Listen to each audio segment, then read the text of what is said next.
Okay, my little peanut gallery. My check Kathy's. Okay, thank you. We're going to go ahead and call to order this. I don't have to do the thing, right? Here we go. City Council adjourned regular meeting of Tuesday, May 26, 2026 at 5:30 exactly. City Clerk, can you give me a roll call, please? Mayor Doby. I am here. Mayor Pro Tem Napolda. Here. Councilmember Hasselbrink. Here. Councilmember Hibbert. Here. Councilmember Love. Here. All right. City Attorney, you know what I need from you.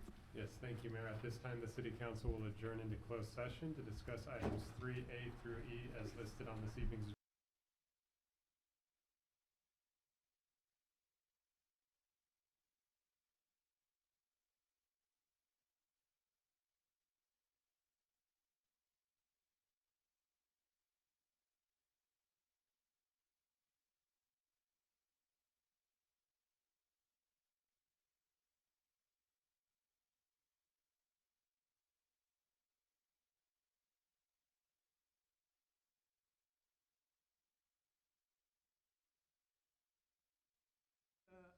So many people. I'm so excited. Oh my days.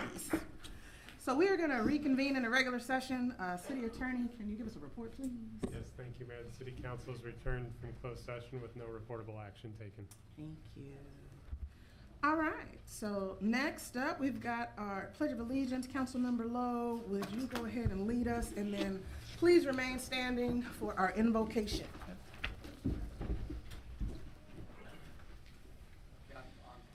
Ready to begin?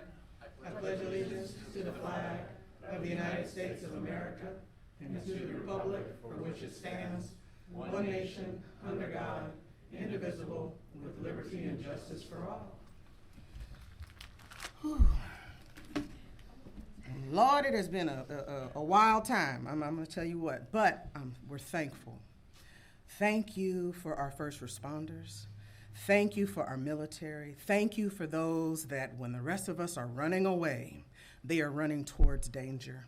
I ask that you would bless them this evening, that you would give them rest, that you would give them peace, that you would restore all of the energy that has been spent trying to take care of us.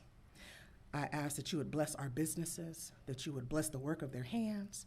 I pray that you would give us wisdom up on this dais, that we would always remember that it is an honor. It is an absolute privilege to represent our residents and our city and our businesses. I thank you for wisdom, knowledge, understanding, and discernment in all that we do. In Jesus' name, amen. Amen. Would somebody be at church? All right. Next, we are doing, can I go down? I don't go down. I gotta go down. Is one of these down there? Okay, I'm sorry. Okay, next we have some presentations, certificates of public works. Ron, you gonna come meet with me? Sorry. I'm a little excited. I had a headache up until about a few minutes ago, so I'm happy and I know I got my hands. Okay, so where's my public works team? Come on down, public works team.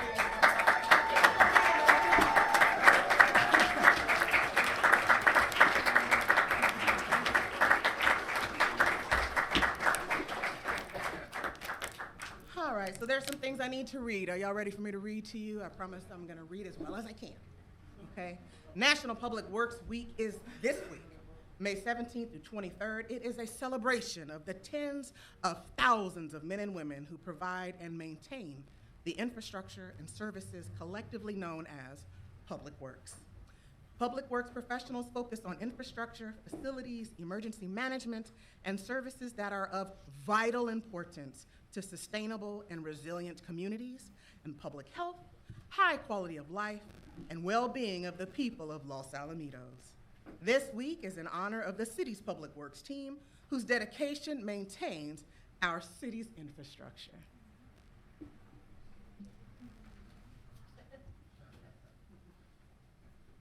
Thank you, Mayor, and good evening to the Mayor and Council and City staff and those in attendance and those watching. I'm Ron Noda, I'm the Assistant City Manager, and I also wear the hats of the Director of Development Services. Public Works is one of the divisions in Development Services, so I'm also the Director of Public Works as well. Like the mayor said, we're celebrating Public Works Appreciation Week. It was actually last week, but we're celebrating all month, actually, and everything. But I don't know, what can I say? This is only half the crew because we run a split shift. We run 7 days a week in the city, and we have someone 24 hours a day ready to rock and roll. I think a lot of us is aware of what recently happened in our neighboring city of Garden Grove, and we're behind the scenes. And so when we had to stand up a shelter at the high school, members of Public Works was there to assist in terms of fencing it off and making it safe for the students and the people sheltering and everything like that. I'm very proud of this team. There's men and women there that leads it. Every time I challenge them to answer the bell, they have always responded. I'm gonna put my ACM hat on a little bit here. Is at the direction of our council and our city manager, you know, we are trying to be the best city ever. You hear that phrase all the time. And so all departments have to work together, right? And, you know, each department does more, but I'm just gonna only have a few minutes. Like, I see a lot of officers here. They provide public safety. That's their goal. That's their mission, right? Recreation Community Services brings a quality of life through programs and events. We have, you know, our director of comms and her team in terms of being transparent, communicating what we have going on in the city. And Public Works here, I'm going to specifically call, I challenge them to make sure that they beautify the city for our residents, for our businesses, and those that visit us as well. So again, I thank all the men and women in Public Works, and I appreciate your commitment, because again, they're 24 hours a day, on call, 7 days a week. And like I said, every time I challenge them to do a project, to do something better, they have always answered that call. So thank you.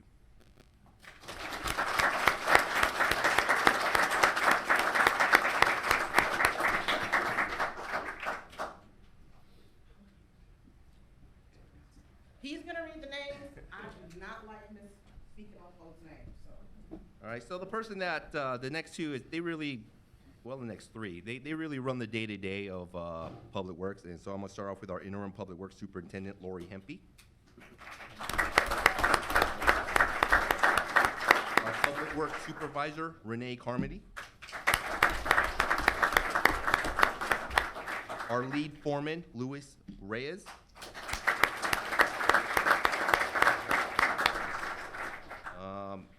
How many years has it been? 25? 26 years. Miguel De La Torre, our senior maintenance. Our other senior maintenance, Paul McKinnon. Like I said, we have a split shift, so I'm gonna still call their name, but again, they're not here because they actually start their shift tomorrow, right? It's Thomas Loreno, who's a senior maintenance. Okay, he's not here today. We have a maintenance, Brett Clark, who is here. Maintenance of Albert Diaz. Mr. Ricky Fowl, who is not here today. There are women in Public Works, right, that are actually out on the field. We have one, her name is Katie Hall. She's not here.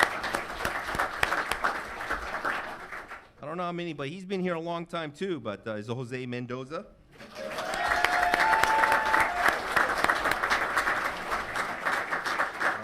Diego Sanchez, he's actually new, but he's not here today. And we have John Simpson, right, who's not here. And Eddie Valenzuela, who's not here as well. All right? Thank you.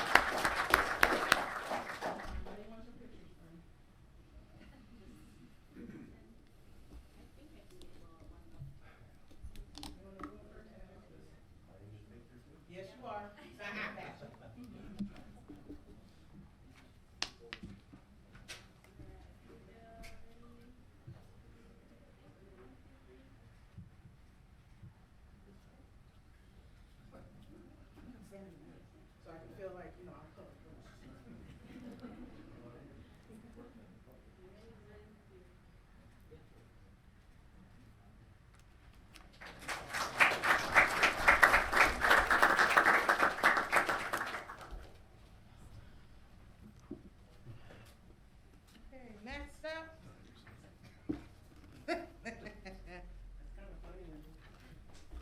Next up, we have a presentation of certificates to the city clerk's office in recognition of Municipal Clerks Week.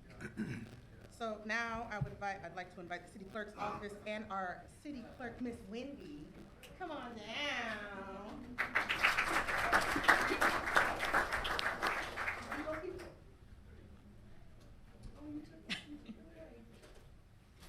I'm going to keep it short and sweet. We are your city clerk's office. We are here to help and serve you all the time. If you have any questions, you don't know where to start, you can always start with us, and we'll make sure you get in the right direction. I have been with the city 21 years. Eleanor has been here for 3 years. And Miss Catherine has also been here for 3 years, and we are your city clerk's team.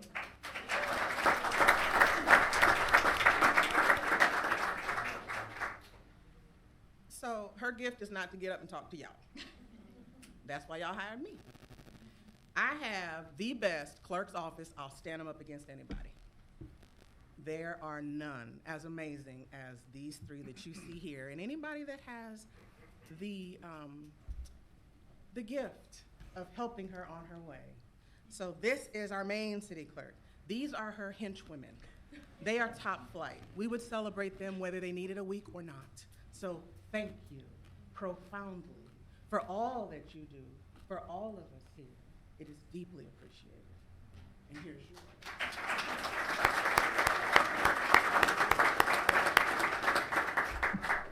They have this beautiful proclamation. I'm not gonna read it to y'all because there's some other stuff that I have to read, but how beautiful is that? I didn't want your picture yet, lady. When do you want your picture? You want to go with that? With the backdrop? Yes.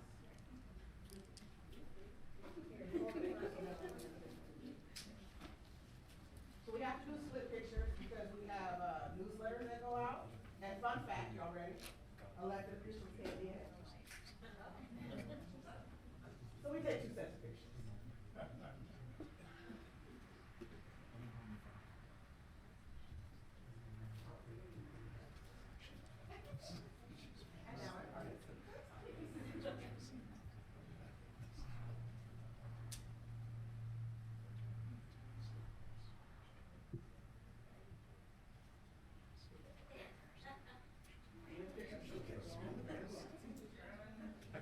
All right, thank you to the city clerks. One more round of applause.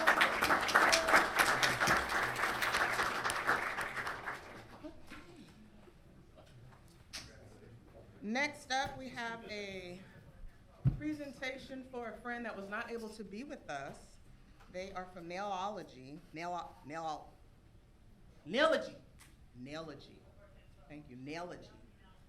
They are not able to be here, but just a little background on the business spotlight. It is a free, F-R-E-E, really free, there's no special font or asterisk, free business spotlight program designed to raise awareness of the variety of amazing local businesses here in Los Al.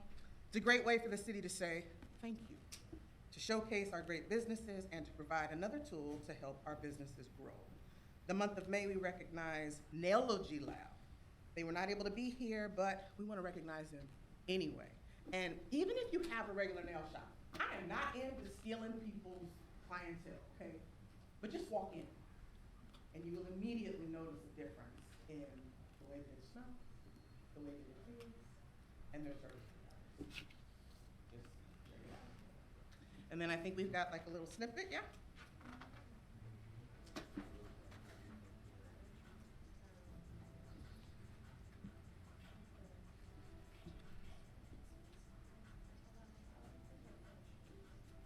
Step into a new level of self-care at Nailology Lab, where beauty, wellness, and luxury comes together.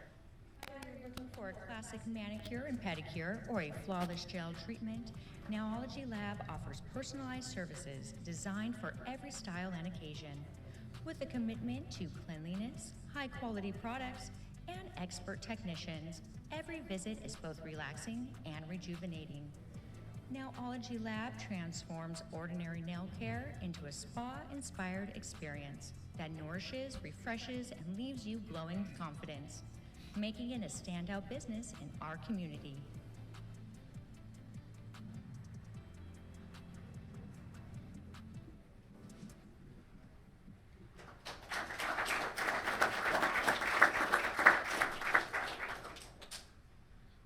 White Panther crowd, and we are almost through. 2 more presentations. Now, I'm gonna say this because we normally don't. A lot of y'all came just for this, right? You're here for the presentation? So, as soon as there's a break, if you do not wanna stay for oral communication, that is your moment. That is your time to flee the chambers, okay?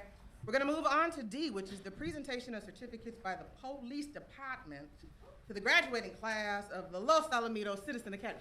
Chief Claiborne, come on, man. And Bruce Murphy.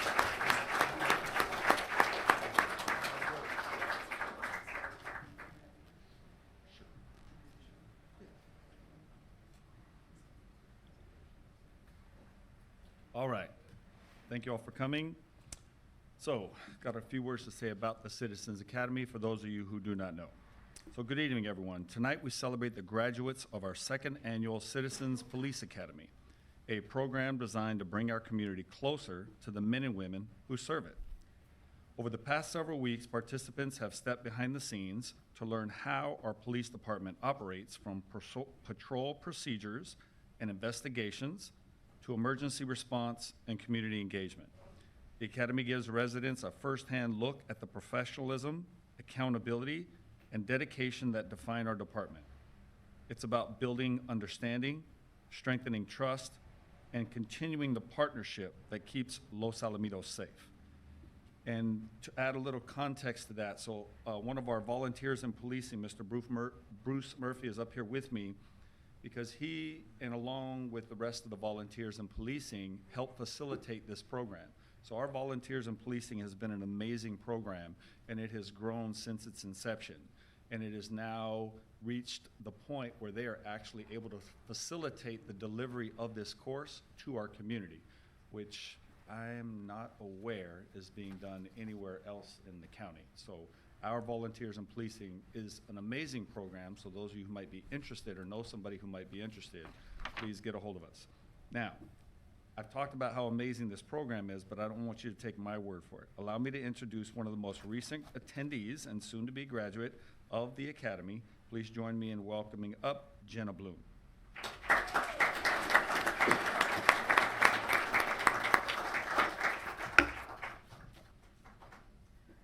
Thank you, Chief. Bear with me. Hi, everyone. My name is Jenna Bloom. I was a participant of the Los Alamitos Citizens Academy. When I first joined the Citizens Academy, I wasn't sure what to expect. As the weeks went on and we began diving into each topic, I found myself becoming increasingly intrigued. Before I knew it, I was looking forward to weeks 3, 4, 5, and beyond. There truly wasn't a single week that wasn't engaging and informative. Throughout the course, we were given a deeper look into the daily operations and policing tactics of the Los Alamitos Police Department. I was especially impressed by the professionalism demonstrated by Officer Rucky during my ride-along experience, as well as by every officer and staff member we encountered throughout the academy. It's difficult to choose a favorite week because every topic highlighted a different but essential part of law enforcement.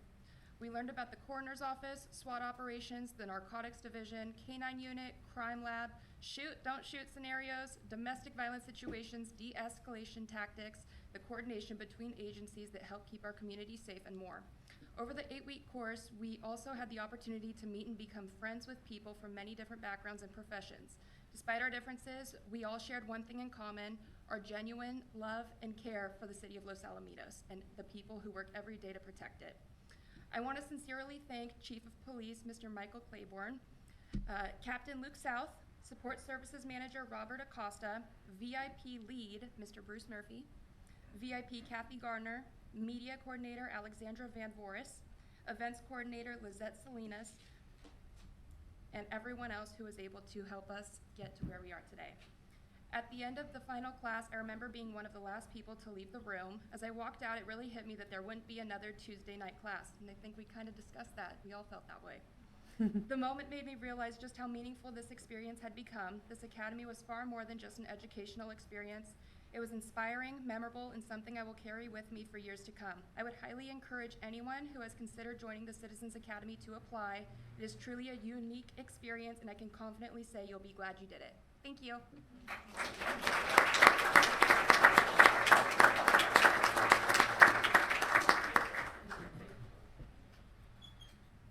All right, I'll go ahead and mention the names of the graduates. It wasn't fair of me to have her sit down and come back up here. So first, first up, Miss Jenna Bloom.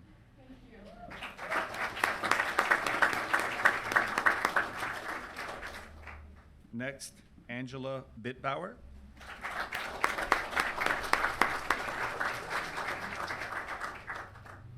Next is Troy Butcher.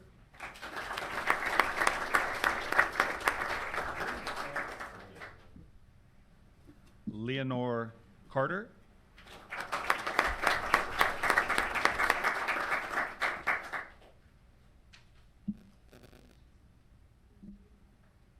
Miriam Espejo.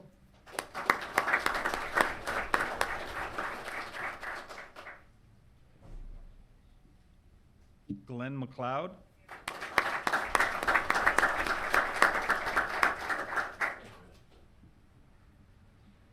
Jason Morales.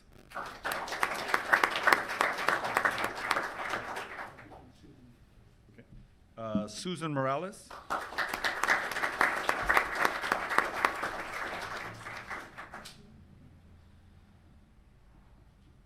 Veronica Orick.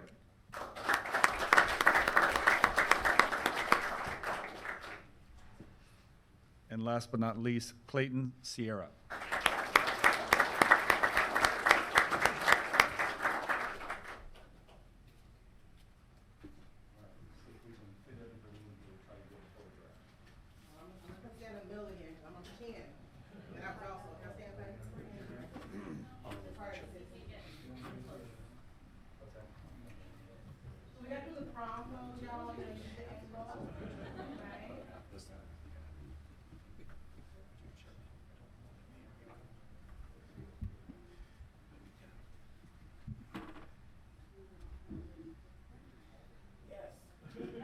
They can't post it otherwise.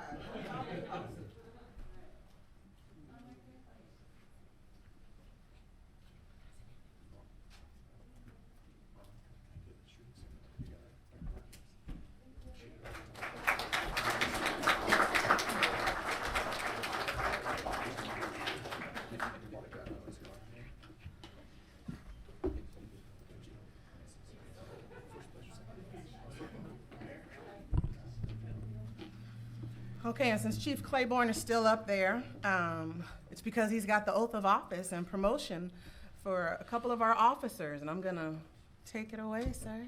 All right, this is probably one of the things that I love doing the most. So here in our department, we have the honor of being able to promote 2 people today. And so what I'll do is I'm gonna call them up, I'll say a few words about them, and then whoever is pinning their badge will come up and take the honor of pinning the badge. Okay, first up, Corporal Stephen Smith.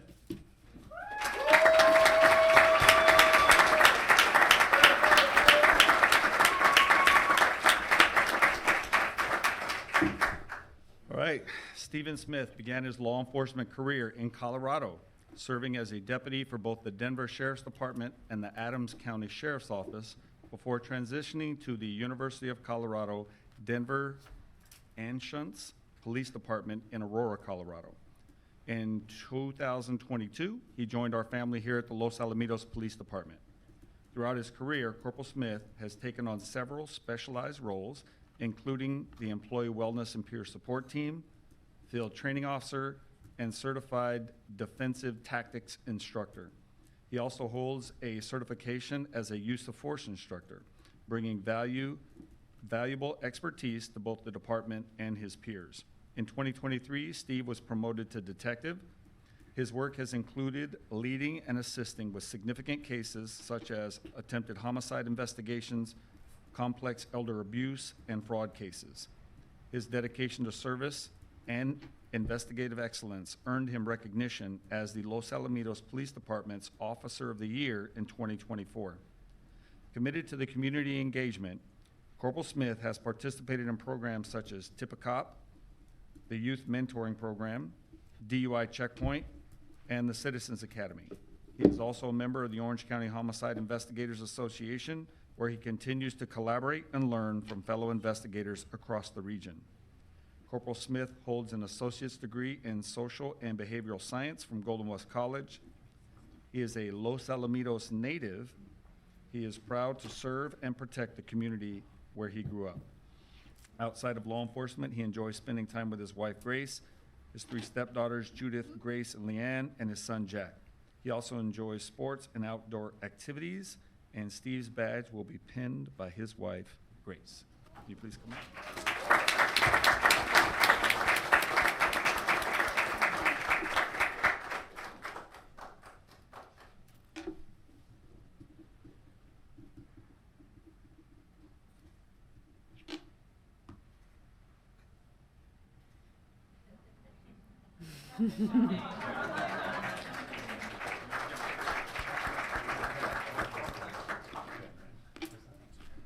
All right, up next, Corporal Matthew Merzada.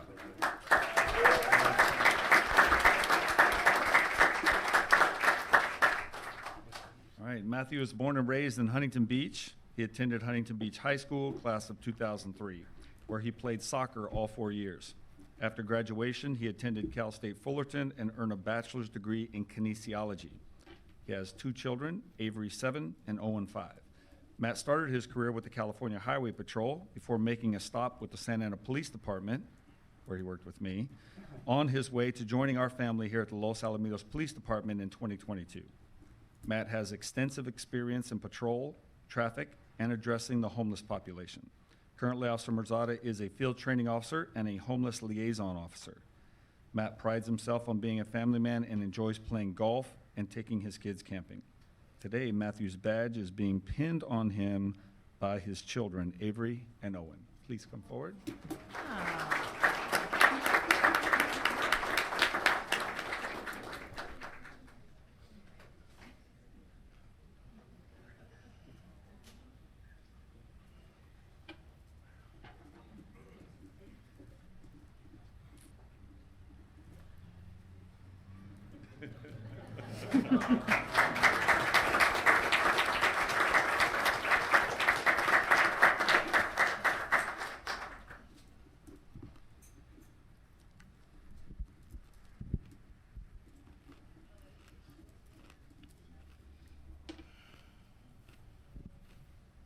All right, now perform the oath of office. Please repeat after me. I state your name.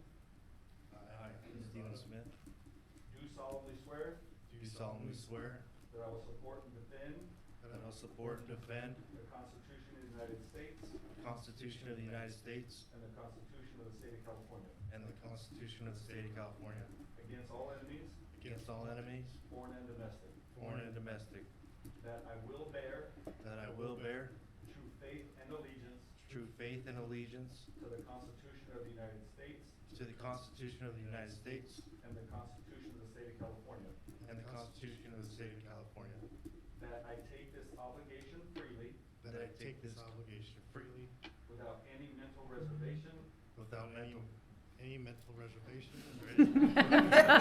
Say it again, say it again. without any mental reservation without any mental reservation or purpose of evasion, or purpose of evasion, that I will well and faithfully discharge the duties upon which I'm about to enter.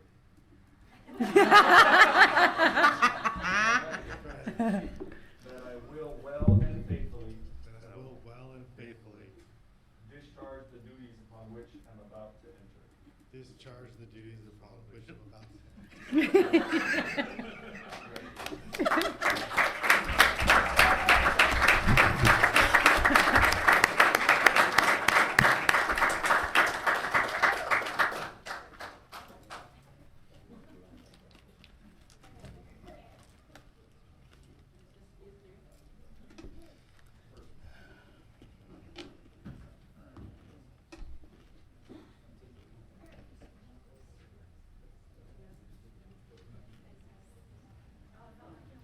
Okay, so this is the time where if you did not want to hang out for the balance of my very exciting meeting, I assure you, you are welcome to go on with the rest of your evening.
feel free to continue fraternizing right outside those double doors.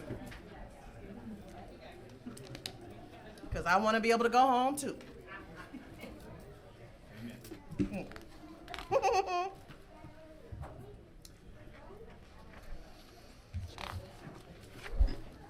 Oh, that just about cleared it out, huh? Nope, I got one.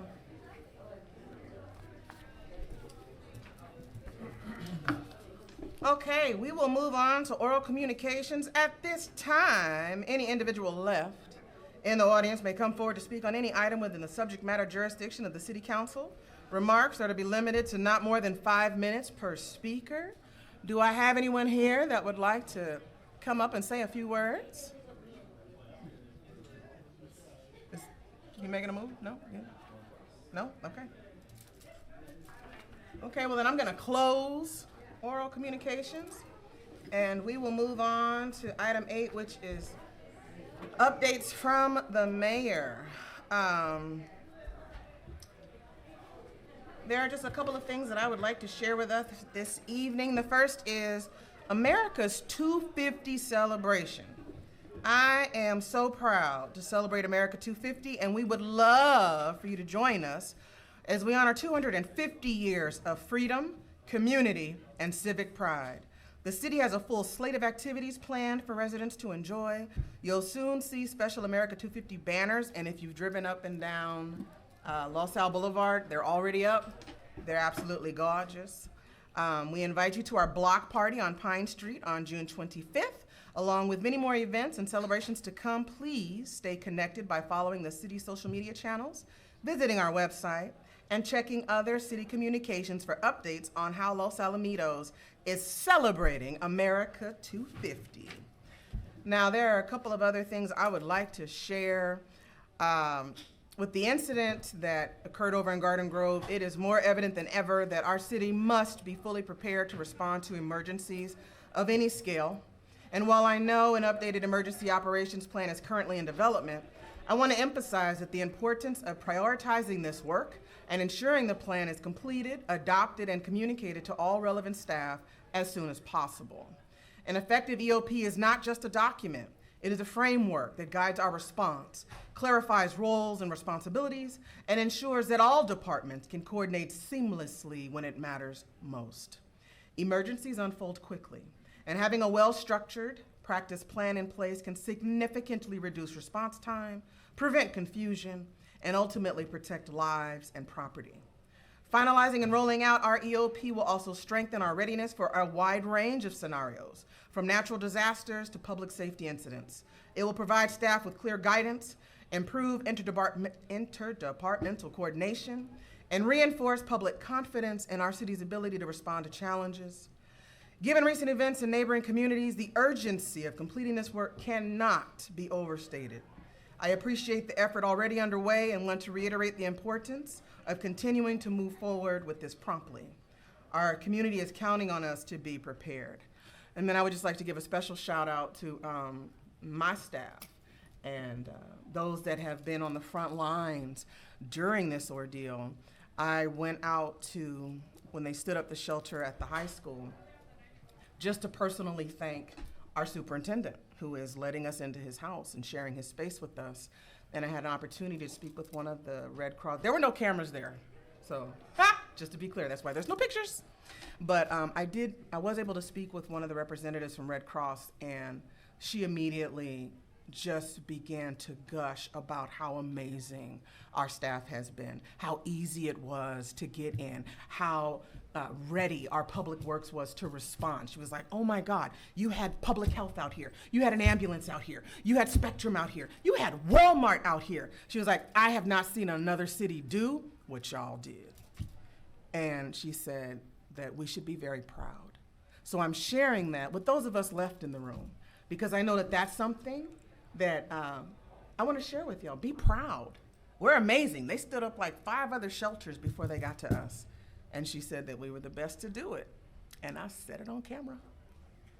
So next are my staff shout outs. I'd like to take a moment to recognize our outstanding neighborhood preservation team for their work leading up to the neighborhood cleanup day that was held on Saturday, May 16th.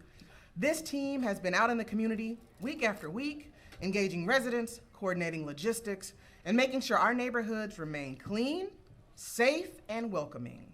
Their commitment to service, attention to detail, and genuine care for our community truly set the standard for public service in Los Alamitos.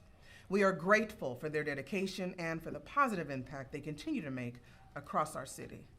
To the neighborhood preservation team of Javier, Riley, Jorge, and George, thank you for everything that you do. You help make events like this possible and our city a better place to live. Now, we're gonna run along to updates from city staff. So Mayor, just one update for you this evening, and it refers to the comments that you made about the EOP, our Emergency Operations Plan. Staff will be doing a full debrief when we get to the end of the situation. As I remind you, it's still ongoing at this point. We still are operating a shelter, or supporting a shelter. I will say that we're going to use this opportunity to figure out different ways that we can further strengthen our ability to quickly respond, taking a look at what worked in different places, what didn't work in other places, and making sure that if we ever have a situation like that develop here in Los Alamitos, we are not only ready, but very ready to deal with it. Thank you. Appreciate that, thank you. Thank you. Was there anybody else, or you spoke for the conglomerate? I speak for everyone. Okay. Next up, we've got our warrants. I know there's a blurb. Where's my blurb? All right, nope, turned too far. Hold on. Pages are sticking together. Did I skip a page? Nope. All right. Per the council's accelerated warrant policy, are there any new questions for follow-up before the next council meeting? Okay, I would like to request a motion and a second. Move it. Second. Can I get a roll call vote, please? Mayor Doby, Yes. Mayor Pro Tem Nafolda, Yes. Councilmember Hasselbrink, Aye. Councilmember Hibbard, Aye. Councilmember Lowe. Aye. All right, next up, we have our consent calendar. All consent calendar items may be acted upon by one motion unless a council member requests separate action on a specific item. Anyone want to pull an item? I'd like to pull D's and David. All right, any other items? Can I get a motion for the balance? I'll move it. I'll second. This is all in favor, yeah? All in favor, aye? Aye. Opposed or abstention? All right, you got questions, or would you like a staff report? Thank you. I want to read this. This is on the abbreviated agenda. First paragraph says, this item was presented to City Council at the April 20th, 2026 meeting and was continued to allow the city's traffic engineer to present to answer questions about the engineering and traffic study. Here's the part that I wanted to be very clear about. Based on the engineering and traffic survey data, staff recommends reducing the posted speed on Los Alamitos Boulevard between Katella Avenue and Bradbury Road from 40 miles an hour to 35 miles an hour. And I want to be very clear that I am clearly in opposition of this. I believe it will unintentionally create what the residents, this is just outside my district, I believe this will unintentionally create what appears to be a speed trap. To my understanding, the speed limit on Los Alamitos Boulevard is consistent at 40 miles an hour north and south. And so just this portion, this very small portion south of Katella will drop to 35 miles an hour. So I wanted to pull this item to be very clear that I am in opposition to this. So did you have any questions? Because we're going to take a vote. I wanted to make a statement. Questions? I'll move the item. You have no questions? I don't have questions. I read the study. I don't agree with reducing the speed limits. I'm going to vote no on this as well, but for different reasons. I just don't think it makes sense. I don't believe the study that the average speed is 38 miles an hour. I walk this street regularly, and people are going a lot faster than that. I think if we just enforce the laws that we have, if that would make it safer, then so be it. I just don't agree with reducing the speed. If I may, Madam Mayor, I think there's just a couple of statements that I can make that might offer just some additional clarity on this item. This is a process that we have to go through every 2 years. It's mandated by the state. However, as we have gone through some of the data and some of the requirements around that vehicle code, it's become clear that given that we have officers that are trained at using radar and lasers in order to detect speed, we can actually extend out the amount of time that we do this. So instead of doing it every 2 years, doing it every 5 years. The benefit of that is that you have 3 additional years of worth of data at the end of the day. And I think that the reason for that is kind of to what I think is being alluded to here is situation on the ground sometimes is hard to determine with a single survey. If you have survey data or at least 5 years worth of data, you can at that point I think make a more informed decision about what exactly the speeds are and what exactly you're hoping to accomplish with your traffic management plan. Our traffic engineer is here in the event that there are specific questions, but with that I'll leave it with all of you. Okay, so that's friend in the audience.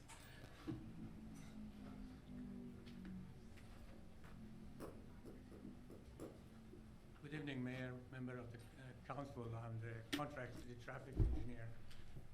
Just to let you know, there is a process that has been set by the state and CVC how to do the speed survey. Even though that area, that segment, justified to be 40 miles an hour, the reason we recommend, that I recommend it to be lower, the number of accidents and the associated factor was speed factor. For that purpose, we lowered it for 5 miles an hour. You don't have to, because by the 85th percentile, it's justified to be 40. But based on the accident on that segment and associated factor that is gonna be speeding, that's why it's recommended the 5 miles lower. If I may correct, is every 5 years, the city has to do it, and if all the officers are being trained for the radar, it can extend to 7 years. And if there is no changes, then it can go to 10 years by the city council approval. But this one is what it is, but you can have it as 40 miles an hour and there is no liability for the city. It's Oh. okay. So you dropping to 35, is that just based on the standards that you function under with, It's based on the accident. I have that, not authority, but that purview to look at the accidents and justify it, to reduce it. This is based on the manual of uniform traffic control devices that they let you to reduce the speed by 5 miles if you can recommend it. Most cities, they like to reduce the speed anyway because everybody goes higher than normal. And it's not a speed trap because we can justify to be 35. Either way is correct. But based on the accident, I recommended 35. But you can keep it at 40 with no problem. yeah, that's a tough one, because it's 25 right around Hedwig. So that would be 3 different speeds on that street. So, to that end, well, I guess I'm looking for a motion, because I don't know that I'm amenable to having, that's my issue, 3, oh, yes, chief! What you got? Well, if I may. Yes, you and may. I'll allow Captain Gallagher, who's has traffic expertise, having worked on a motor, but I believe we do have 35 miles an hour on the boulevard heading north from Farquhar already. So it's not jumping from 40 to 35 to 40, jumping back like that. So we already have 35. It's just the area he's referring to because the primary collision factor in those collisions has been speed. He is recommending to lower it because of that. We have to put a primary collision factor on the traffic accident reports, and when the reports come back saying speed, that's what leads to his recommendation. So Farquhar is 35. I don't know what I forget what the street is for Hedwig, but then that's 25. Orangewood. And then Bradbury is 40? Mm-hmm. So Los Alcatella's 40, and then Farquhar's 35? Kane, I'll let you jump in here. Oh. Yes, Los Alamitos Boulevard from the south end of our city all the way north. It's 40 miles per hour posted from the south end of our border, our city, to Farquhar. So I'm landmarks. Where are you at? Are you at Taco? Chick-fil-A Okay, okay. to Bank of America. Thank you. It's 40 miles per hour. Okay. Everywhere north of that is 35 throughout the rest of our city. In the areas it drops to 25 is only because those are school zones, and that's only during school hours. So by dropping the speed limit, like he's saying, to 35, it would actually make Los Alamitos Boulevard consistent from the south end to the north end of our city. Oh. So right now it is 3 different speed limits. So we'd be taking it to 2. School hours. During school hours Yeah. it is. You know, Non-school hours. you know what I mean, Chief. You know what I mean. Okay, I don't know that okay, so now, does that lend more, I didn't know that. No, I mean, after reading the report, it seems like other streets have much more accidents. Maybe they're not attributable to speed, maybe they are, I don't know. To me, it just seems, silly if, the way the formula worked, if this, then round up, if this, then round down. I mean, just leave it the same. I mean, no one's going, in my opinion, people are speeding that, going a lot faster than 40 anyways. Like I spend a significant time walking down the street, and I'd be surprised if I saw someone doing 40. And it's just a personal thing with me. I'm not, it just seems like it's a wasted exercise, the way these formulas work. And I'm not commenting on you. Right. It's a state formula that you're following, correct? So I just think it's a waste, to be If you honest look with at the accident rate Yeah. for that segment is about 1.69 million vehicle per mile. Yeah. And that's based on when we compare it to the same kind of a street within the whole state, is higher than what the average is in the state. And that's something that you're going to consider. And what, if the officer says is a consistency, you have Katella to northern city limit is 35. And the other portion from Farquhar is 40. So, but it's up to you, it can stay the same. I mean, there's several other streets that have higher, crash rates. Look at the accident rates, Yeah. that's how you compare them.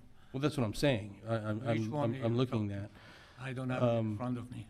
Well, yeah, I'm just saying, I didn't have any questions for him. I'm just personally opposed to this. To me, it just seems like we do these arbitrary things, and it just doesn't make sense. I know it only costs $1,000 to make the sign, but there's a lot more other things that we should be worried about, in my opinion.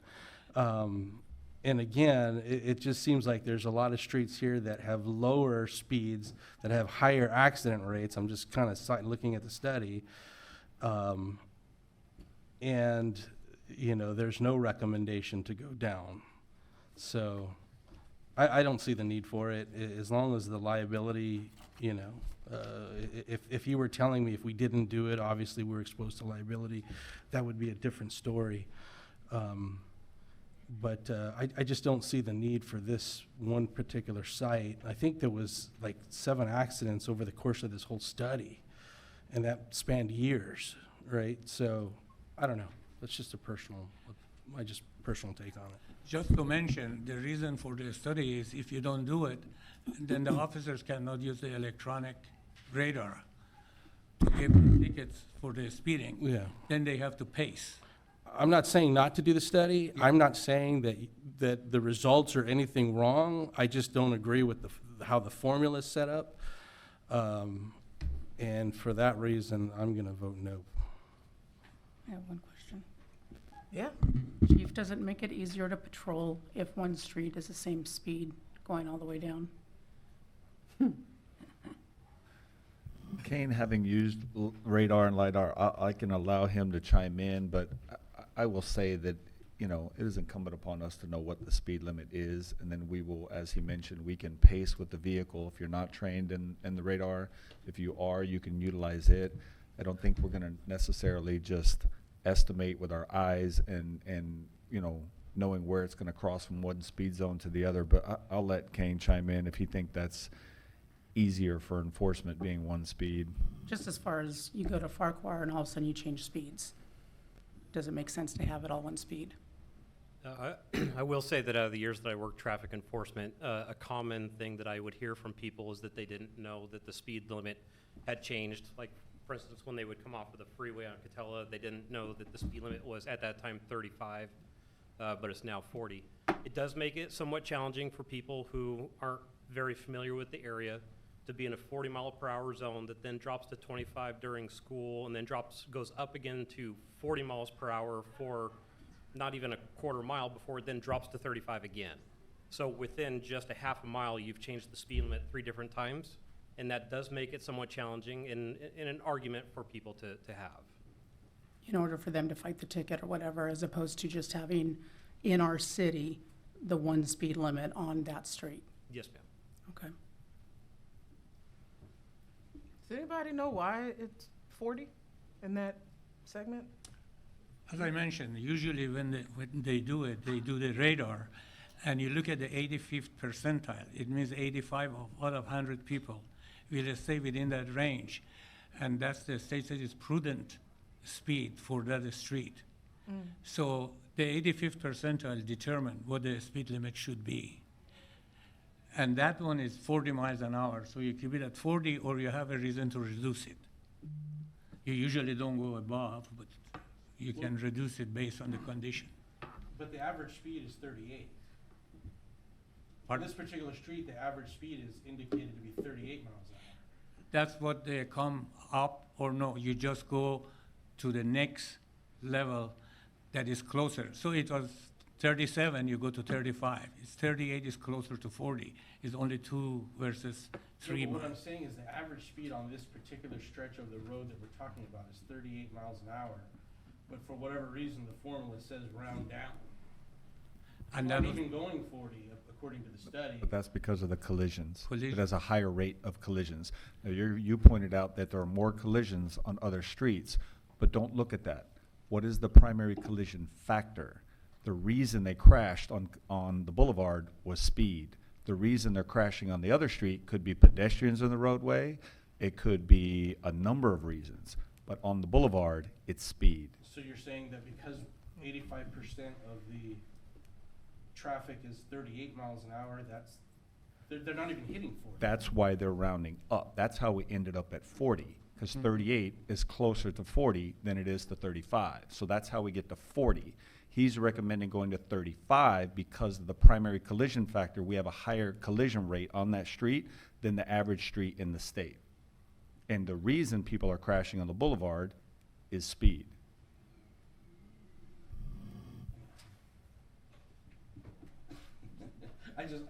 I'm stuck with the real world belief that people aren't going 38 there. I'm with you. You know, I just, But keep in mind that that's an average. If you've ever been on the boulevard in the morning time, you're doing 2. well, that's what I'm saying. Well, because that's you part of the can't- average. When you get closer to Los Alamitos, you can't go 38 because of the traffic. Mm-hmm. Yeah. I mean, that's the only reason why it's getting bottled up there.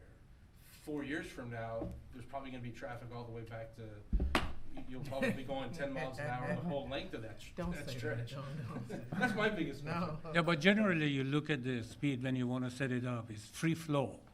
You don't take it when there is a congestion. You don't take it if there are too many traffic signals or a stop sign on the way. That doesn't give you the 85th percentile in a right way. So it has to be on a free flow. So that's why we don't do it on a peak hour. You study the speed off-peak period. I understand that. Okay, so Yeah, I that's understand. what it is. I'm not arguing with the way this is stretched out. I just disagree with the methodology that the state or whoever puts this in place. Just remember, on that 15% difference, probably 7% go more than 38 miles an hour, and then 7% going below 38 miles an hour. So that's how it's balanced out to be what we decided to do based on the collision factor. Okay. Well, in the interest of expediency, what was your motion? Because Motion to approve.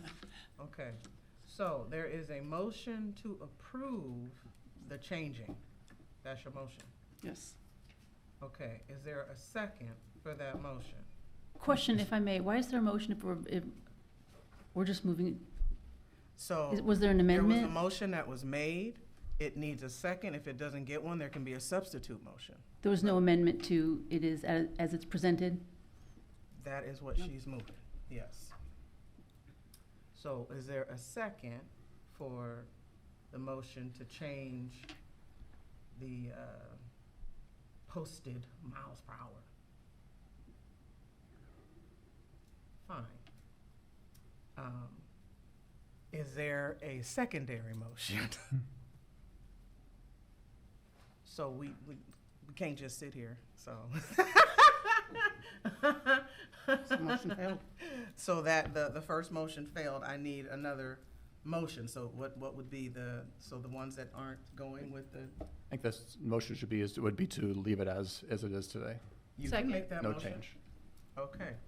So, I think I heard a second. Is this a roll call or all in favor? All in favor.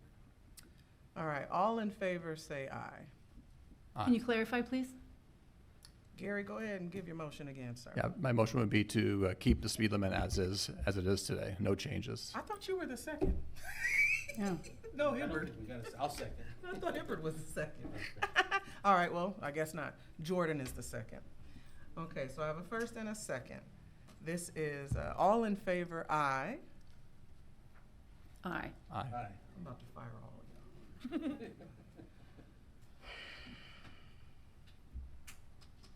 Aye. Opposed? No. Okay. Everyone has voted, motion passes. We gonna move on to 12 for our discussion items. 12. We should do another street next meeting. These are kind of fun. Gary. Please gather your life. We have a discussion item, implementation of actions required by SB 707. So this is admin. Report recommends adopting policies and practices to comply with Senate Bill 707, including a tech disruption policy, community posting board policy, reasonable accommodations, and a web page directed to public meetings. Can I get a staff report, please? I believe the Madam Clerk, is there anything that you have to say on this one? In particular, as council is aware, we have SB 707. It is required to be in compliance by July 1st. As council has already given direction for us to go to Zoom meetings, so with that, we need to adopt a technology disruption policy, and that is an item that was not had to be open for discussion. So if you could just ask if there's anyone in the public that wishes to speak, and then I am available for questions. Any of our luxurious guests, would you like to come and speak on this item? They're all shy, so. Before you call the vote, Madam Mayor, I'd just like to say that Wendy and her crew has done a great job of actually putting us in a good position to succeed on this one. We're already ahead of schedule on implementing a lot of these different elements into the website. And again, if you want to talk about fortuitous timing, by the time we get into the new building and are able to operate under the new system, most of this will all be taken care of by that time. I just want clarification. Yes, I'm we're sorry. gonna take questions from up Okay, here. I'm We skipped over our luxurious guests, and now we're back up on the dais, so. Councilmember House. So, Wendy, I know you and I have talked, I just wanted to clarify, so people looking at the ordinance, technically, we would be exempt because we're a small city, but because we're part of a county that is over the threshold, that's why we have to comply to this. That is correct. Perfect, thank you. Can you speak to what, if any, fiscal impact this has? The fiscal impact to date is our Zoom webinar license, and nominal fees for like our community posting board. The rest of it was just absorbed within staff timing. I'll also say that given the fact that staff has gone out with the support council in order to secure grant funding, a lot of the stuff that happens to go into the new community, the new council chambers will also act as a dual EOC and is being funded by a federal grant. Perfect. So there should be no impact. All right, any other questions, comments, concerns? Can I get a motion? I'll move it. Second? Can I get a second? Second. All in favor? Aye. Aye. Any opposed or abstaining? Okay. That covered, that was A and B, right? Or now we're B? That's We're just moving on to B. Okay, we cannot skip B. Resolution number 2026-09, personnel changes for non-represented employees. This report will outline and seek consideration to approve benefit changes for non-repped employees. Can I get a staff report, please? Yes, Madam Mayor. This process has started a long time ago as we started to did a comprehensive review of how exactly we are attracting, maintaining, and, retaining staff, quite frankly. The proposal before you is actually an increase to the benefits that would be received by department heads and managers within the non-represented group. Largely, it allows for a contribution into the deferred compensation of each one of those individuals. At the department head level, it would be $11,000 annually. And for the managers, it would be $7,000 annually. It also would include an increase in the amount of administrative leave that we provide. Currently, we provide 80 hours to employees in this group. This would take that number up to 140 for the directors and up to 100 for the managers. Case in point of how exactly that plays into the real world. Obviously, there was a lot of work that was done this weekend on a holiday weekend with a number of our directors and managers supporting the different efforts in order to stand up a shelter, but also to support the work that's going on in Garden Grove and other places. That obviously is an increase in those hours. These people are exempt, so they do not get overtime or anything like that. It's check called you into work and you're going to work. So this would be, I guess, a leveling of the playing field in order to ensure that we're continuing to be attractive to attractive when we have our efforts to retain and go out and attract new talent. Okay. All right, are there any council questions? I'll just make a quick comment. I think this one is an underhanded pitch for the council. We all appreciate, I personally, I'll speak for myself, appreciate all the work that that you guys here do for the city, as well as the directors and all those that are involved in this particular item. So I'm looking forward to voting in favor of this one. Any other comments, questions, statements? All right, can I get a motion? Second. All in favor? Aye. Gary, I didn't hear you. Aye. Okay. Next up, we gotta be clear, like, I don't want somebody to come back later and then they're trying to burn Gary up because he didn't vote for item B, the resolution. Next up is our public hearing, which is resolution number 2026-08, cost recovery schedule, which is also the master fee. Update for fiscal year 2026-2027, which is finance. Can I get a staff report, please? Yes, ma'am. Just briefly, I will say that this is a practice that's been in place for quite some time. We did do an overhaul of our complete cost recovery master schedule not too long ago. Within that document, there is a recommendation that we continue to keep pace through doing CIP adjustments. This staff report and this action would follow that methodology that we have followed in the past. Okay. Thank you. Are there any questions from any of my colleagues? Just for to simplify those residents watching online, can you give some examples, maybe define what cost recovery is and some examples of what we're doing to get there? Sure. Of course. So we operate under the principle of we do not charge more for a service than it costs us to provide it. We do not turn a profit on what it is that we're doing. So an example of this would be how exactly we set the fees for our classes, how exactly we set fees for if you're pulling a building permit, all of those things. When we did the cost recovery study, we went through and charted everybody's amount of time, the amount of what exactly their pay per hour is in order to establish the fee. Now, this would come in and say, okay, based on that established fee, we now are going to make an adjustment based on what the CPI was for the last fiscal year. And so it allows us to keep pace with costs of materials, what exactly the height and the ebb and flow in the labor market, but allows us to ensure that we are charging the correct amount for each service that we're providing. And it's important to remember that these are services that people are asking for. These are, I'll call them self-initiated. I would like a building permit.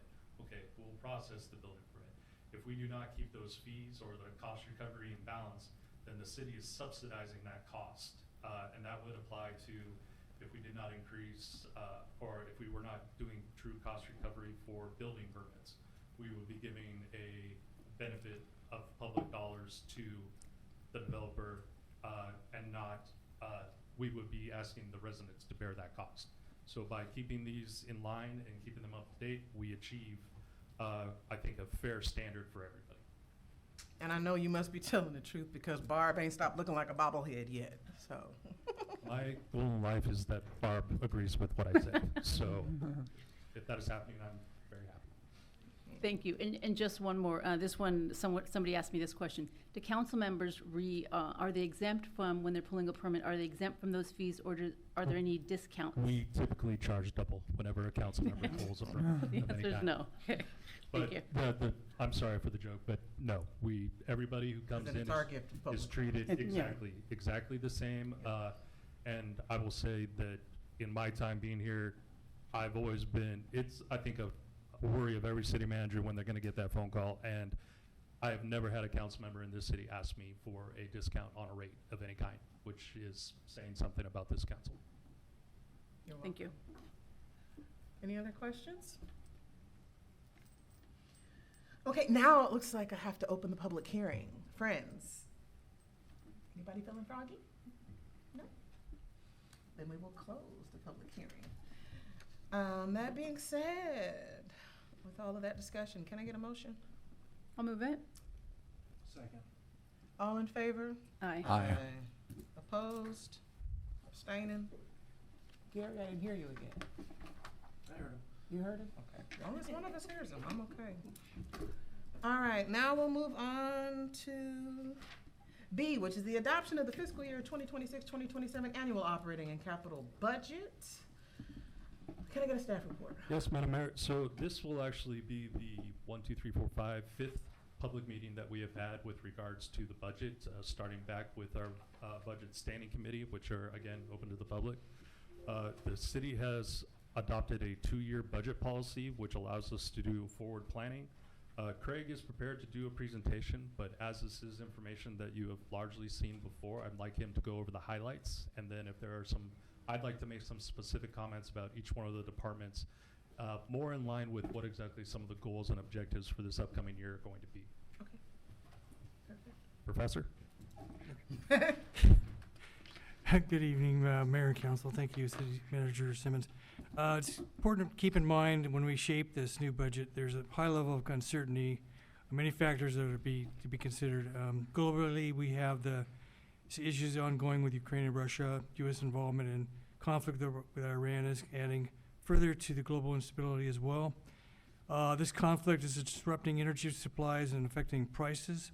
Locally, higher consumer prices are due to tariffs, inflation, and energy costs. It's causing a shift in purchasing habits and tourism, and further tensions have been placed on the housing market. With all this, the Fed is holding off on any future rate changes for now. When we look at the projected revenue summary on page 5, proposed 26-27 revenues, including transfers in, are $30.8 million. 27-28 projection is $31.9 or $32 million. Major takeaways: revenues are projected to be relatively flat for the next fiscal year. The TOT ballot measure is planned for November election. If successful, a partial increase will be reflected in the 26-27 fiscal year. Other potential increases are from the proposed CIP adjustment to cost recovery fees that was just passed. When we look at, next slide, it's kind of a pie shape of what the proposed expenditures look like. You can see the police, development services, and recommended community services make up the majority of the expenses, with 2/3 of those expenses. Can you go back and show the city council one?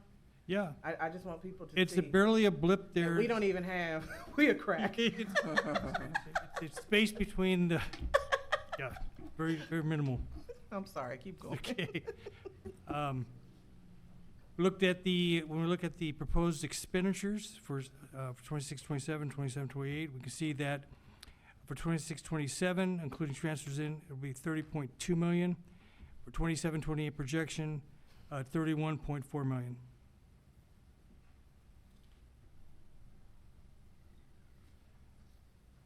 takeaways from the expenditures. The MOA, this includes the MOU, improved benefit and salary changes, higher part-time salaries, of course, with expected program services, higher materials, services, and supplies, no new full-time positions were being proposed. Other staffing changes reflect operational efficiency. General market increases for materials and supplies, now MS and S, is at roughly 56% of the budget. The overall increase to the budget from the prior budget is $2.5 million. This includes MOU salary changes of approximately $700,000, higher part-time costs, program expansions of approximately $400,000, higher materials, supplies, and services, $500,000, new general fund CIP, approximately $500,000, and new programs for Sunburst Senior Program, EV transportation, approximately $400,000.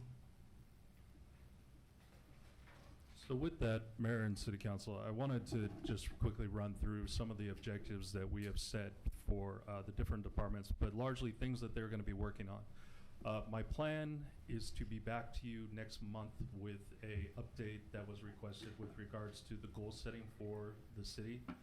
That will allow us to lay out some of the, I'll call it finer points of what exactly we're working on in the next year and allow the council to tweak that as we go forward, but that will be our work plan for this upcoming year. Starting with the police department, obviously the important thing there that the chief is working on is obviously ensuring that we get ourselves to full complement, that we're able to retain officers and that we're doing so in a meaningful way.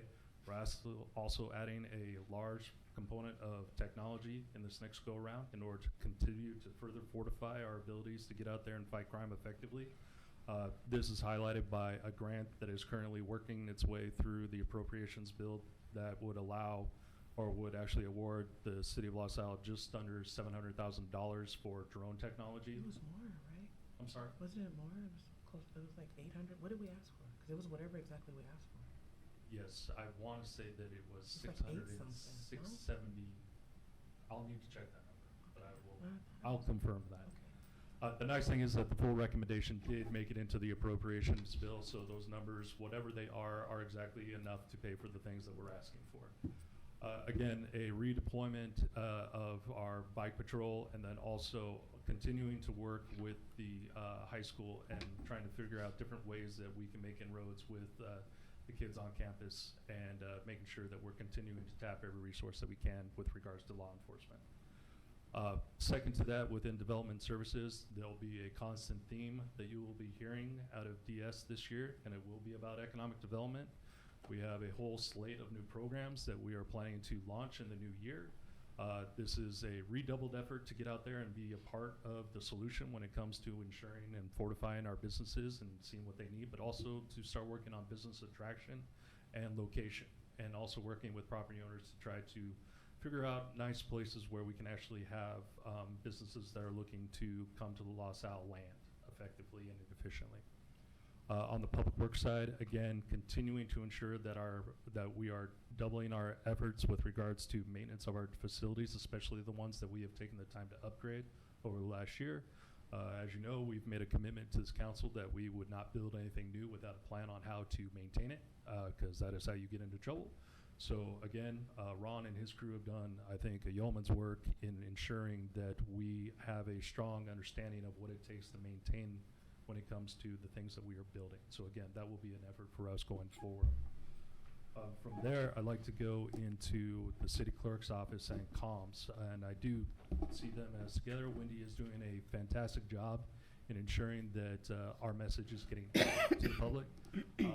Now that we have all of these different avenues that we are using, it's really about time to really take a look and see, okay, how are we targeting with each one of these different components, and how exactly do we drive the most interaction as we can? So that'll be an effort that will be ongoing in this new year. Also, I would be remiss if I did not mention that there is an election this season, and so that will be another thing that the city clerk's office is working on. And I'm sure the city clerk will tell you that there's very few things that make me more nervous than elections, and she has done them all perfectly since I've been here. So thank you. I appreciate it. From there, I'd like to move just into finance. Again, the continued modernization of how exactly we track ensuring that we have proper checks and balances in place. And again, continuing to look at what exactly are the different revenue measures that might be out there that we're not currently taking advantage of. And then just strictly from an admin, or I'll call it a city manager perspective, one of the things that we'll be working on, and I think we've talked about it a little bit, is continuing to hold informal discussions about topics that are important to the city council through the study session process. It's a great opportunity to get everybody into a place to discuss items without a voting needing to take place, but a free form of exchange of ideas in order to make sure that everybody's voice is heard and that we're not leaving any stone unturned when it comes to different opportunities that are out there. And then also, I am going to be making an additional effort to ensure that the council's informed of not only what staff is doing, but what I am doing on a daily basis. So we'll be continuing to add different pieces of communication to the council to ensure that not only the talking points, but the here, the why, the how, what are we trying to get to at the end of the day are all very, very clear to everybody. And the hopes and goals there is that, again, you guys are already great ambassadors, but if we arm you with even more information, then you'll be even better at it. So those are really kind of the high-line goals for this year. And again, like I said, we will be getting into this in more detail about actual programs and actual products that we're putting out on the street at your next council meeting. Thank you. Perfect. All right, so we'll start up here. Are there any questions from any of my colleagues? I will say I do appreciate the revised update. My heart has stopped racing. So, all right, no questions here. I will open the public hearing. Public, have you been waiting for this moment? I will close the public hearing. Can I get a motion? I'll move it. Second. All in favor? Aye. Aye. Any opposed? Any abstentions? Okay.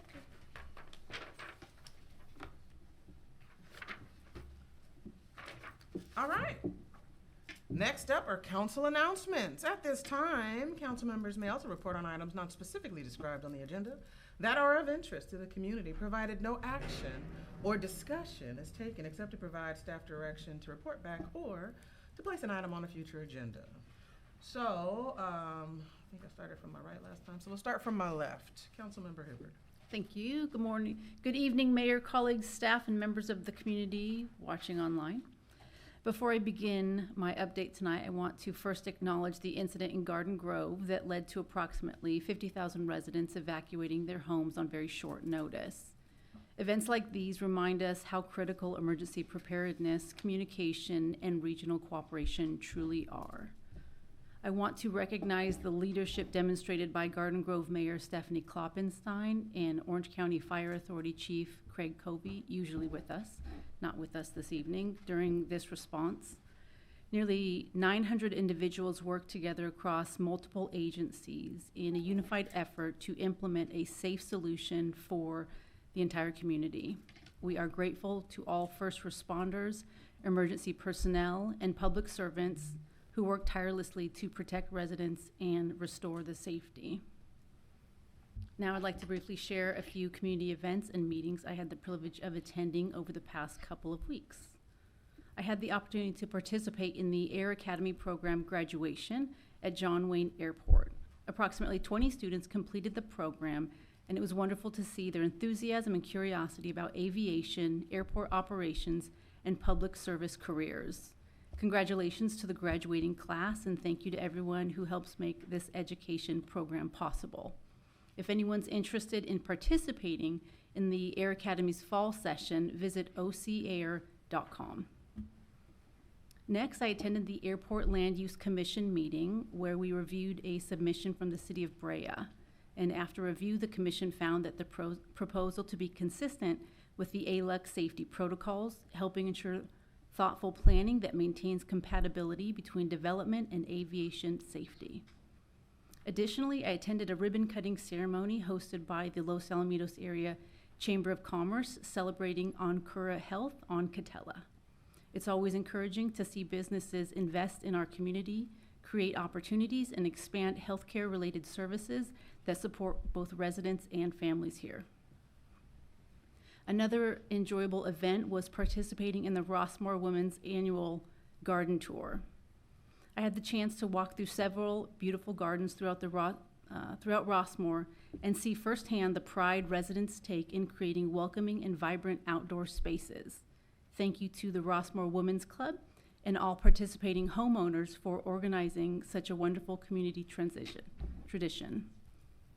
And finally, this past weekend, I had the honor of participating in a Memorial Day parade in Cyprus alongside fellow elected officials and veterans.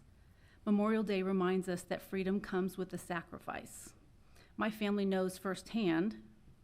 The Hibbard family became a Gold Star family when my great uncle was killed in action on the beaches of Normandy on June 6, 1944. This event was a meaningful opportunity to remember and honor all of the brave men and women who served our nation and made the ultimate sacrifice in the defense of our country. Thank you to everyone who volunteers, participates, and contributes to making our communities stronger. It's always a privilege to represent our residents and engage with the many organizations and individuals who help make our community such a special place. And this concludes my report. Councilmember Lowe, you up. Thank you, Mayor. I attended the Library Advisory Board meeting, the Pause in the Park, great event. Went to the City Select Committee Board meeting. I also did a tour of the Orange County Sanitation facility in Fountain Valley. That's it. All right, Councilmember Hasselbrink, what you got? Just real quick, with the thing in Garden Grove this weekend, just kind of watching that in action at the command post and all the different agencies that came together. There were a ton of moving parts, and I am very happy to announce that Unified Command, which includes fire, law, EPA, and county health, have now lifted all evacuations. There is no chemical leak, there is no threat of explosion, there's no threat of fire, and there's no risk to the public. They're still obviously monitoring the tank. And one of the tanks they've completely emptied out. That was the dangerous one. And the other one, they're monitoring it, but they've got the temperature down. They like it at about 50 degrees. When it was the worst, it was over 100 degrees. We didn't know how high because their thermostats only went to 100. So amazing effort. Sunday night, there were firefighters actually on the tanks peeling off the onion of insulation to try and get that tank cooler. At any time, that onion could have popped like a balloon, and they did it anyway. So can't even express the gratitude and everything, but right now it sounds like we're going to get back to some kind of normalcy. So thank you. All right, Pro Tem Nafolda, what you got? I attended my regularly scheduled OC sanitation meeting, and also, as you know, traveled to DC for a week, along with the city manager and both NOTAs. And I just want to thank the staff for working hard and setting up all the meetings. I got to tell you, I probably sat in more meetings in those 5 days than I've sat in 5 years. But I think it's important, that that the public know that we are trying to make our voices heard with respect to the relationship and our potential interests in the base. So I thought it was a worthwhile trip. And that's it. Okie dokie pokies. I went to an OCTA advisory committee meeting, and I just want to point out that the reason I'm on an advisory committee is because they're like a commission that feeds information to the actual OCTA board. And one thing that I am personally petitioning for, and the staff was delightful and helped me put together a letter to get funding for the streets around the base, because no one, I guess, ever considered that we might need that. So that's actually in the works. It should be voted on very soon. I have been whipping votes. So I fully expect for that amendment to be added and for us to be able to garner some dollars for the streets around the base, offset some of our own costs. I went to the Coffee with a Ka at Starbucks, the one right here, Los Al and Katella, and that Starbucks is, well, all of our businesses, great community partner, but Mr. David puts on such a top-flight presentation. He's absolutely spectacular. We had a bunch of our PD, we had our VIPs out there, and then we had the community to stop by. I don't know of a better way to grow the relationships between our PD and our residents than to have y'all out there kind of intermingling and letting them see that you are as amazing as we say that you are. And then I also attended a Women of Distinction event, the Board of Supervisors, Ms. Janet. She was calling for nominations. And our own Ms. Barbara B. was acknowledged and recognized for her absolute phenomenalness. So Mr. Noda and I went out to hang out with her. We were cool kids for that day. I attended my OCOG meeting, and I am now officially our district's rep. I'm the regional chair. I don't even know what it is, but it's mine. And I'm also the vice chair for that particular board. And because they report, we're under the SCAG umbrella, I've also thrown my hat in the ring to be on the next RENA cycle committee. We're gonna fight HCD in person. I also went to the Pause for the Planet event, but I was calling it the Paw Patrol event, and we planted some trees, and we saw all of the animals, which, fun fact, you cannot adopt same day. So Chet was very happy about that, as his daughter was there, and she was determined to take a puppy. I also attended the SCAG annual conference where we swore in our 2026-2027 board, and that's where I actually was able to officially make my pitch to be on the committee that gets to deal with the next set of RENA numbers. And like Pro Tem said, we were out in DC at the Defense Communities Summit, and I think that the timing of this is quite fortuitous because it's exactly what we're talking about. Like, people were asking, can we go to the base? No. There is no way. But if we had an emergency response center, if we had a way to already have that set up, that would have alleviated a lot of the pressure super quick. So we met with every acronym we could get our hands on, every legislator that would let us in, and we basically let them know Los Al has a plan and we have some space. We just need some people to agree and someone to open up their checkbook. And we made some significant strides. So thank you to the staff, because all we got to do is show up. Y'all do the work. You petition the people. So thank you for your excellence. It is seen and deeply appreciated. I went to my ACC Board of Directors meeting, my Mosquito and Vectors Committee meeting. I just want to remind us all that the updates to whatever vectors are happening can be found on our website. Whenever I get any updates, I immediately kick them over to our amazing city clerk, and she posts that information. So you don't ever got to worry about vectors in the City of Los Alamitos because it's posted. But you can also find additional information and our contacts if you need it, also on our site. And then city manager was already saying, Congressman Tran gave me a call last week and basically said, and I don't remember the exact number, maybe I overinflated the number and said it was like 800-something thousand, because that sounds better. But basically, whatever our ask was for the drone program, funded 100%. And that's a big deal because most of the other requests that have been pushed through, they have not come in at 100%. So that's exciting, and I have announced it publicly, so now we can all hold his feet to the fire in expectation of the big check to come. And that is it. And y'all, oh my days, we can adjourn at 7:41 until our next regular scheduled council meeting. June 15th. June 15th, 2026. Thank you for coming. Come again.